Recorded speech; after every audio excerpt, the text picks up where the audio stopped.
हाँ भाई, आज का टॉपिक है हीट ट्रांसफर मॉडल के बारे में पढ़ेंगे। और हीट ट्रांसफर मॉडल में जो सबसे इम्पोर्टेंट जो लॉ है, फोरियर लॉ। ठीक है, ठीक है। फोरियर लॉ का क्या है, हम उसको बताने से पहले ये हमें मालूम होना चाहिए कि हीट फ्लो क्या है। ठीक है, अब जब बात आ रही है हीट फ्लो, ठीक है, फॉर एग्जाम्पल मेरे पास एक मटेरियल है।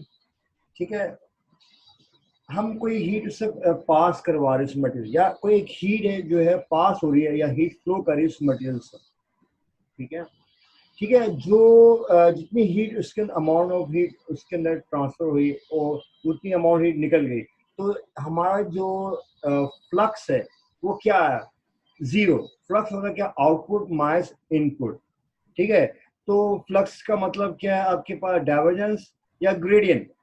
डाइवर्जेंस, डाइवर्जेंस का मतलब है कि आउटपुट और इनपुट का जो डिफरेंस है, मैंने कितनी अमाउंट ऑफ हीट इन जो हीट मैंने देखो, जैसे आपके पास एक मेटल है या कोई भी चीज है, उसको हीट कर, जैसे आपके पास खाना जब पकाते हो कि आप पहले क्या हीट दे रहे हो, जितना अमाउंट हीट गई, मतलब अमाउंट हीट देते हो। अब वो जो खाना पक रहा है, जो आपने सपोज बर्तन के अंदर पानी रखा है, तो उतनी अमाउंट हीट जो नीचे आप दे रहे होते इनपुट, उतने आउटपुट नहीं आ रहा होता। ठीक है, तो इसका जो डिफरेंस आता है आपके पास, ठीक है, तो ये आपके पास, ये हमें जो ध्यान में रखो, इनपुट ज्यादा होगा, आउटपुट कम होगा। फिर ठीक है, क्योंकि वो आधी हीट वेस्ट हो जाती है इसलिए। हाँ, क्योंकि दरमियान में जो है क्या आते हैं, जो मटेरियल वहाँ, जो मटेरियल का हीट कैपेसिटी होता है, वो एक्चुअली हीट कैपेसिटी क्या है, आपके एब्जॉर्बेंस। उसकी वजह क्या है, तो इसकी एक एबिलिटी है कि हीट एब्जॉर्ब कर ले। देखो, जैसे आपके पास एक पानी है, एक दूध है, दोनों को सेम मतलब टेम्परेचर दो, दूध लगेगा नहीं गर्म हुआ। वही क्या है, पानी भी लगेगा गर्म हुआ। एक और टाइम बढ़ाओगे क्या, दूध लगेगा गर्म, क्योंकि उसकी हीट कैपेसिटी ज्यादा है। समझ, अमाउंट हीट एब्जॉर्बेंस की ताकत, सलाहियत, एबिलिटी उसकी जो है, अमाउंट ऑफ हीट की उसकी ज्यादा है टू एब्जॉर्ब इटसेल्फ। ठीक है, समझ, पानी की नहीं है, पानी जल्दी गर्म हो जाएगा, दूध देर से गर्म होगा। ठीक है, जनरल बात करो, तो यहाँ पे मैं ये कह रहा हूँ, मैं एक अभी हीट फ्लो की डेफिनेशन दे रहा हूँ। अब मैं बॉडी के अंदर जो हीट फ्लो है, इंटरमोलिकुलर, तो हम बात करते हैं इंट्रोपी और बहुत सारी चीजें आती है उसके, जब हीट दे रहे हो तो अंदर जो आपके हीट जो है और मजीद बढ़ती है, due to entropy, due to like intermolecular force attraction, या इस तरह कहना चाहिए कि अंदर जो है वाइब्रेशन वाइब्रेशनल मोशन होता है मॉलिक्यूल्स के अंदर, ट्रांसलेशन मोशन पैदा हो जाता है, डिसलोकेशन, इस वजह से डिसलोकेशन होती है मटेरियल की।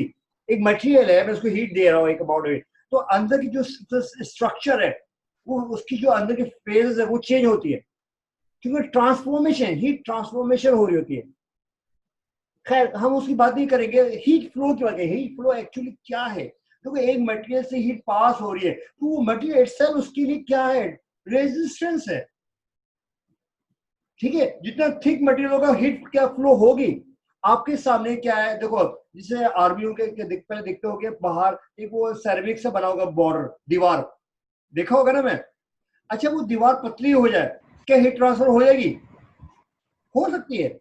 अगर आपका थिकनेस कम हो जाए, हीट फ्लो कर जाएगा, क्योंकि वो जो मटेरियल की जो थिकनेस है, मटेरियल का जो पूरा क्रॉस सेक्शन एरिया है, वो जो उसके अंदर जो अमाउंट ऑफ हीट एब्जॉर्बेंस करने की जितनी सलाहियत है वो कर लेगा, उसके बाद वह हीट निकलेगा।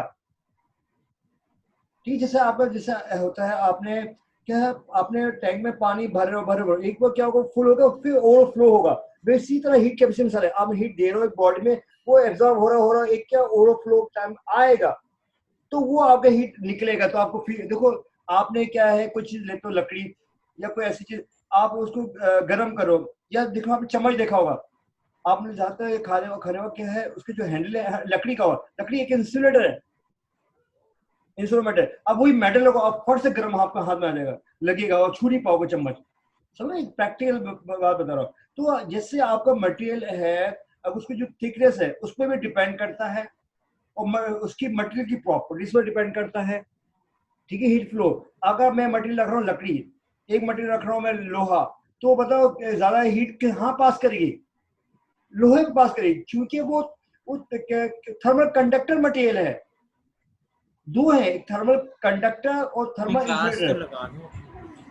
बात सुनो, दो तरीके हैं थर्मल कंडक्टर आपके पास, जैसे इलेक्ट्रिकल कंडक्टिविटी होती है, दूसरी क्या रेसिस्टिविटी होती है। वैसे थर्मल में क्या थर्मल कंडक्टिविटी होती है, थर्मल रेजिस्टेंस रेसिस्टिविटी होती है। दो है अलग अलग, क्या एक कंडक्ट होना, एक है रेजिस्ट करना, दो अपोजिशन है। ठीक है, यहाँ पे जो ये जो हीट फ्लो है रेसिप्रोकल किसके, हीट थर्मल के, हीट जो थर्मल रेजिस्टेंस क्या है आपका, तो थिकनेस हो गया, उसकी मटेरियल की अपनी जो है इंटरनल प्रॉपर्टीज होगी जिसकी वजह से हीट पास नहीं हो रहा। डायगोनल प्रोपोर्शन क्या है, थर्मल पोटेंशियल डिफरेंस, यानी हीट मटेरियल के एक पॉइंट से दूसरे पॉइंट का जो डिफरेंस है, जैसे होता है पोटेंशियल डिफरेंस। आप ये बात करते हो बैट, इसमें क्या कहते हैं, कोई इलेक्ट्रॉनिक्स की बात करो सर्किट की, तो आपका एक पॉइंट से दूसरे पॉइंट तक जो होता है ना, पॉजिटिव नेगेटिव, इसके जो डिफरेंस है, ठीक है, ये आपका पोटेंशियल डिफरेंस होता है। वैसे थर्मल का भी क्या होता है, एक एंड से दूसरे एंड के जो डिफरेंस है, यानी आपका इनपुट और आउटपुट का, ठीक है, आपने इनपुट में कितना दिया, उसको क्या टेम्परेचर था, आउटपुट में क्या टेम्परेचर, उसका डिफरेंस क्या है, थर्मल पोटेंशियल डिफरेंस। समझ में आया बात। जैसे आपका, मैं बात कर रहा दोबारा, ये अब रेजिस्टेंस में, आप रेजिस्टेंस आपने पढ़ा होगा, रेजिस्टेंस करंट वोल्टेज में, ठीक है, सीरीज पैरेलल कनेक्शन, तो वहां पे आपने देखा हो पोटेंशियल डिफरेंस बैटरी से, यानी बैटरी क्या पॉजिटिव टर्मिनल से गया और सेकंड गुजरते गुजरते फिर वापस आया नेगेटिव पे, तो एक लूप मुकम्मल है, मगर जो पॉजिटिव नेगेटिव जो डिफरेंस है वो आपके पास क्या है, पोटेंशियल डिफरेंस। यहाँ पे हीट में क्या है, आपका दो एंड्स जो हैं, ठीक है, अभी देख लेते आगे। ठीक है, अब यहाँ देखो, देखो thermal resistance heat characteristic and estimation of a temperature change by which a material और material oppose a thermal stream, ठीक है, अपोज करेगा। Thermal resistance can further be calculated by using this formula. ठीक है, थर्मल रेजिस्टेंस कैसे निकाल सकते हैं, आपका एल क्या, आपका डिस्टेंस है, थिकनेस है, thickness of material. Thermal resistance actually क्या है, देखो आपके पास क्या है, आपके पास एल क्या है, आपके पास जो थिकनेस है आपके पास एक प्लेट की, जैसे यहाँ पे कोई बना हुआ, ये देखो,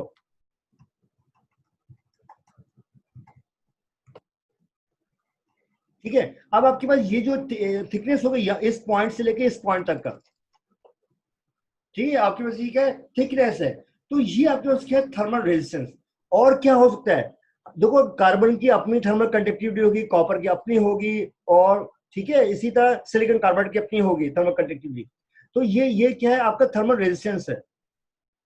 ठीक है, अब थर्मल रेजिस्टेंस का फॉर्मूला क्या है, थर्मल जो रेजिस्टेंस है वो है आपके पास थिकनेस, इस डायग्राम थिकनेस, जितना थिकनेस ज्यादा होगा उसकी थर्मल कंडक्टिविटी और रेजिस्टेंस ज्यादा होगी।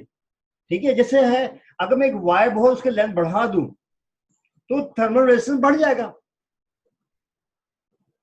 बात समझो, थर्मल रेजिस्टेंस होता है रो एल ओवर ए, यानी resistivity into length divide by area. अगर मैं एक वायर उसको एरिया बढ़ा दूं से, तो क्या हो जाएगा, रेजिस्टेंस कम हो जाएगी। ये करंट की बात कर रहा हूं, अगर एक वायर कॉपर कॉपर वायर है और उसका जो है क्रॉस सेक्शन एरिया ज्यादा है, तो उसका मतलब उसकी रेजिस्टेंस कम होगी। क्यों, देखो एक चीज आ रही है पीछे, एक रोड है, अगर वो छोटा हो जाए तो क्या होगा, जो ट्रैफिक की लोड बढ़ जाएगी ना, अगर वो रोड बढ़ जाए तो क्या ट्रैफिक का लोड कम हो जाएगा। क्यों, देखो ऐसे तो आपके पास जो पीछे से करंट आ रहा है, ठीक है, मोटर वायर से, तो आपके पास पतला वायर, तो क्या हुआ, क्या है, एक वो ट्रैफिक जाम होने लगे, क्यों, एक क्या है, कंजेस्टेड हो जाएगा। तो इसलिए कहते हैं आपका जो है, अगर वायर की थिकनेस बढ़ा दे, रेजिस्टेंस क्या है, कम हो जाएगी। जिस तरह हम जो पीछे कनेक्शन लेते हैं बिजली का, आपको पता है, पीछे जो एक हम कटआउट लगाते हैं, क्या कटआउट कभी मोटर वायर लगाएंगे, नहीं लगाएंगे। जो आपके घर का जो कनेक्शन है उससे हम पतला लगाएंगे, क्यों, जो पीछे से हीट आ रही है, अगर ज्यादा आ गई तो पहले मेरी जो चीज है कि जो कटआउट है वो बर्न हो जाए, और जो दूसरी चीज हमारी अप्लायंसेस है घर के वो खराब ना हो। बस में ये सब हम सर्किट डिजाइन कर रहे होते हैं। क्या थर्मल रेजिस्टेंस क्या है, एल ओवर के ए, जिससे मैंने कहा था रो, उसमें आपका रेजिस्टिविटी का फॉर्मूला क्या है, रो एल ओवर ए। तो यहाँ पे एल क्या है, थिकनेस ऑफ मटेरियल है, के क्या है, कि आपके मटेरियल कंडक्टिविटी, मटेरियल जितना कंडक्ट होगा वो क्या है, रेजिस्टेंस का उलट है, अपोजिट है। ठीक है, अगर जितना मटेरियल कंडक्टिविटी ज्यादा करता है तो उसका मतलब वो क्या है, इनवर्स प्रोपोर्शनल है रेजिस्टेंस के। देखो रेजिस्टिविटी और कंडक्टिविटी आपस में क्या है, रेसिप्रोकल है। वैसे थर्मल रेजिस्टेंस जो है उसका रेसिप्रोकल थर्मल कंडक्टिविटी। ठीक है, ए आपके पास क्या है, क्रॉस सेक्शन एरिया, ये इसको दिखाता हूं। देखो आपके पास जो एल क्या है, वो आपके पास ये यहां से यहां तक उसका थिकनेस है, ठीक है, इसको ठीक है, यहाँ इस पॉइंट से लेके इस पॉइंट तक उसकी थिकनेस है। और के क्या है, देखो कार्बन की अपनी थर्मल कंडक्टिविटी होगी, इसके लिए अलग के होगा, कॉपर के अलग के होगा, कार्बन की मतलब ये दूसरी मटेरियल उसके अलग हो, सिलिकॉन कार्बन का अपने के अलग हो। ये जो है हम नेट से डेटा ले सकते हैं। कॉपर की थर्मल कंडक्टिविटी 400 समथिंग होता है।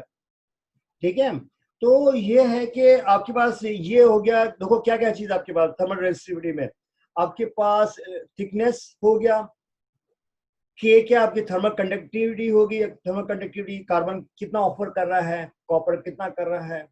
और तीसरी जो चीज है आपका क्या है, एरिया। एरिया क्या है, ये चीज क्रॉस सेक्शन एरिया जो है, तो ये हीट यहां से पास हो रही है, ये चीज क्या है, क्रॉस सेक्शन एरिया। मैं इसको कॉपी करता हूँ व्हाइट बोर्ड पे, एक मिनट, इसको शायद व्हाइट बोर्ड पे आ जाए तो ज्यादा फिर मजा आ जाएगा इसमें।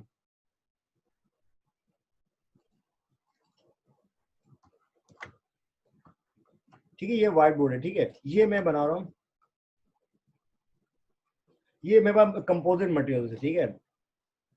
डायग्राम इतनी अच्छी नहीं है बट खैर एनीवे, ये आपके पास एक कंपोजिट पहला मटेरियल है और ये दूसरा मटेरियल है। तो हमारे पास जो डेटा हम जो देखेंगे, क्या क्या देखेंगे नेट से, बात क्वेश्चन ये है ना भाई। तो आप इसके पहले क्या देखोगे, इसकी ये मटेरियल कितना थर्मल कंडक्टिविटी ऑफर कर रहा है। ठीक है, ये मटेरियल कितना थर्मल कंडक्टिविटी ऑफर कर रहा है, मैं इसको ले लिया के बी, इसके ले लिया के ए।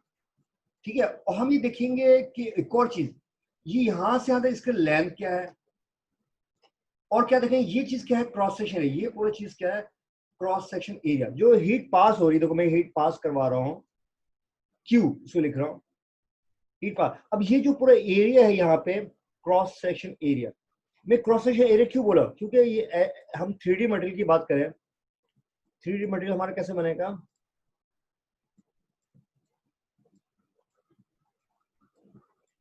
ठीक है। अभी हीट जो पास होगी यहाँ पे, मैं इधर कह रहा हूँ, तो ये पूरा चीज क्या है, क्रॉस सेक्शन एरिया हो जाएगा।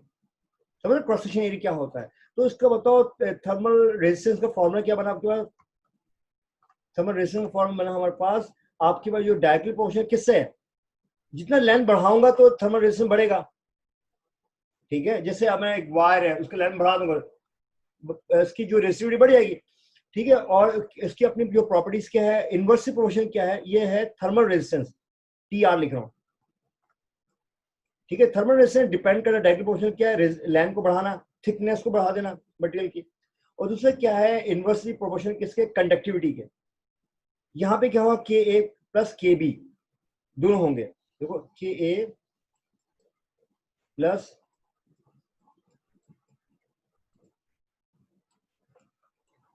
के बी होगा। ठीक है, और इसमें कॉमन क्या है, ये जो क्रॉस सेक्शन एरिया, ये क्या है, एरिया, दोनों के लिए क्रॉस सेक्शन एरिया सेम है, इस मटेरियल के लिए इस मटेरियल देखो, जो इसका जो क्रॉस सेक्शन एरिया यहाँ पे भी, यहाँ पे भी सेम है। तो क्या आ गया यहाँ पे, एक कॉमन आ गया, तो ये क्या हो गया, थर्मल रेजिस्टेंस हो गया। ठीक है, तो इसको हम जाते हैं वापस। ठीक है, ये क्लियर हो गया थर्मल रेजिस्टेंस क्या। अब इंशाल्लाह हम इसको फाइनल एलिमेंट मेथड से पढ़ेंगे। ठीक है, और मैं चाह रहा हूँ इसके पहले थ्योरी स्ट्रांग हो जाए, ये इसको हम थ्योरेटिकल भी कर सकते हैं, जरूरी नहीं है फाइनल एलिमेंट मेथड से कैसे। ये हमें कॉन्सेप्ट क्लियर हो गया थर्मल रेजिस्टेंस क्या होता है, एल ओवर के। ठीक है, अब आ जाओ ये फोरियर लॉ जो हम पढ़े थे, फोरियर जब हेडिंग क्या थी, फोरियर लॉ की, वो है क्या, फोरियर लॉ क्या है, the time rate of heat transfer through a material is proportional to negative gradient in the temperature and to the area। ये आपके पास फॉर्मूला है। Q क्या है, आपके पास हीट ट्रांसफर है। अब हीट ट्रांसफर होता है विद रिस्पेक्ट टू टाइम हो रहा होता है। ठीक है, ठीक है, आपके ये कह लो, ये तरह का एक तरह हीट फ्लक्स है, जो आपका हीट ट्रांसफर है, हीट फ्लक्स है। ठीक है, हीट फ्लक्स से मुराद क्या है आपके पास, हीट फ्लक्स क्या होता है, देखो जो हीट यहाँ पे मैं भेज रहा हूं, तो ये हीट यहां पे आई, ये क्या है, इनपुट क्यू आई, और ये आपके पास क्या है, क्यू आउटपुट क्यू ओ, और ये क्या है, क्यू आई। ठीक है, तो जो फ्लक्स एक्चुअली क्या होता है, ये नेगेटिव साइन क्यों होता है, मैं ये बताना चाह रहा हूँ। Q not output minus input. अब ये बताओ आउटपुट जो है, जो आउटपुट है, इनपुट का क्या रिलेशन है? क्या ग्रेटर देन होगा या लेस देन होगा? Is true greater than, is wrong. Output जो होगा वो कम होगा, आउटपुट का जो टेम्परेचर होगा वो क्या होगा, कम होगा। क्यों? देखो देखो हमेशा इनपुट का टेम्परेचर ज्यादा होगा। देखो यहां पे तुमने दिया 100 सेंटीग्रेड, यहां पे जरूरी 100 से, यहां पे होगा 20 सेंटीग्रेड या 50 सेंटीग्रेड, कम होगा। क्यों? वजह क्या है आपका? वजह क्या है, यहाँ पे ये जो आपका मटेरियल उसकी हीट एब्जॉर्बेंस होगी, वो हीट एब्जॉर्ब कर ले कुछ, तो आपके लॉसेस होंगे, हीट लॉस। ठीक है, इसलिए हम ऐसा मटेरियल बनाते कंडक्ट ज्यादा करें, हीट लॉसेस ना हो। क्यों? जो आपका जो जैसे कार रेडिएटर है, स्पेस रेडिएटर, हम वहां पे अच्छा सा कंडक्टिव मटेरियल बनाते हैं। क्यों? जितना हीट आया होता निकल जाए। क्योंकि अगर हीट नहीं निकाला, हमने एग्जॉस्ट नहीं करवाया, आपका सिस्टम जल जाएगा। तो ये जो आपका है क्यू आउटपुट माइनस इनपुट, ये हमेशा जवाब क्या आएगा, इसका आंसर आएगा नेगेटिव पे, नेगेटिव आएगा ना, क्योंकि आउटपुट का जो टेम्परेचर है वो कम होगा। देखो यहाँ 20 है और इनपुट से, ये चीज क्लियर हो गया। नेगेटिव साइन क्यों आया, ये नेगेटिव साइन समझ आया। अब ये क्या है, क्यू जो है वो क्या है आपके पास के टाइम्स, और ये डेल्टा टी को हम क्या बोलेंगे, नेबला। ये डेल्टा को हम नेबला भी बोलते हैं, और ये नेबला टी का मतलब क्या है, ग्रेडियंट है या डाइवर्जेंस है, ग्रेडियंट है। अगर यहाँ डॉट आता तो हम कहते हैं उसको डाइवर्जेंस। ठीक है, हम ग्रेडियंट है। तो ग्रेडियंट का मतलब क्या, हम जो एम्फेसाइज कर रहे हैं, हम जो एम्फेसाइज कर रहे हैं, इसको मैं रेज कर लेता हूँ।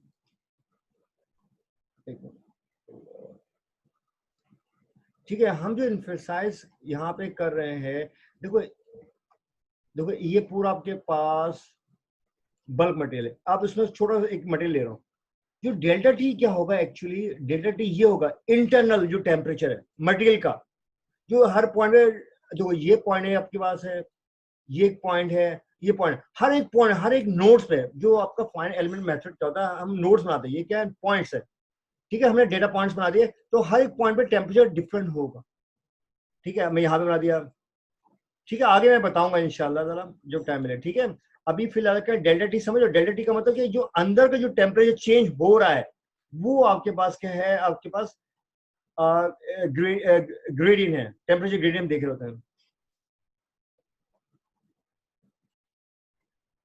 ठीक है, तो इसको मैं जा रहा हूँ वापस। ठीक है, ठीक है, आई नो कुछ लाइट चली गई है, ये प्रॉब्लम है। चलो मैं इसको एंड अप कर रहा हूँ। चलिए, ठीक है, फोरी लॉ क्या है, Q is equal to minus K times of delta T. Q क्या है आपका लोकल हीट फ्लक्स डेंसिटी, इसका वेबर पर मीटर स्क्वायर, ये मीटर स्क्वायर है।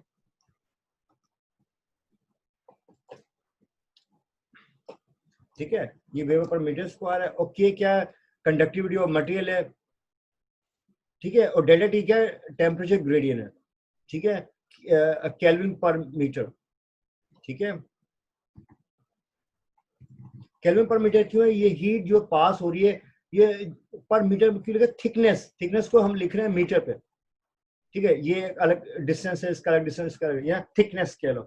तो जितना थिकनेस होगा, दो ग्रेडिंग का मतलब क्या है, जो हीट पास हो रही है पर जो है थिकनेस पे, इसका मतलब। ठीक है, इसको आगे बढ़ाते हैं हम।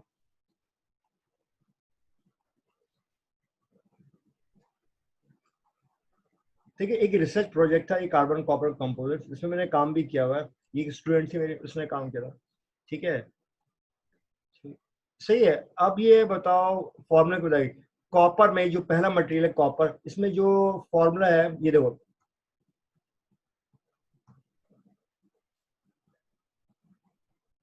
यहाँ पे देखो, यहाँ पे क्यू देखो, अब ये देखो और से देखो, ये आपने हीट दिया। ठीक है, अब क्या मटेरियल कुछ एब्जॉर्ब कर लिया, यहाँ पे आया, फिर देखो मटेरियल एब्जॉर्ब कर ले, फिर एब्जॉर्ब कर ले, जो आउटपुट टेम्परेचर देखो, इनपुट टेम्परेचर दिया हमने 100 सेंटीग्रेड, आउटपुट टेम्परेचर 100 नहीं होगा, लेकिन कुछ कम होंगे, 100 से कम होंगे। ठीक है, ये समझ रहे, ये ड्रॉ जो कर रहे हैं हम, ये शो ये कर रहा है, लाइन शो कर रहा है आपका जो है टेम्परेचर जो है कम हो रहा है विद रिस्पेक्ट टू आपका थिकनेस पे। जो टेम्परेचर 1, टेम्परेचर 2, टेम्परेचर हर एक पॉइंट पे टेम्परेचर डिफरेंस होगा, क्योंकि ये जो आपका थिकनेस है इस पे आपका वेरी कर रहा है। ठीक है, और उसकी अपनी कंडक्टिविटी, मटेरियल की अपनी कंडक्टिविटी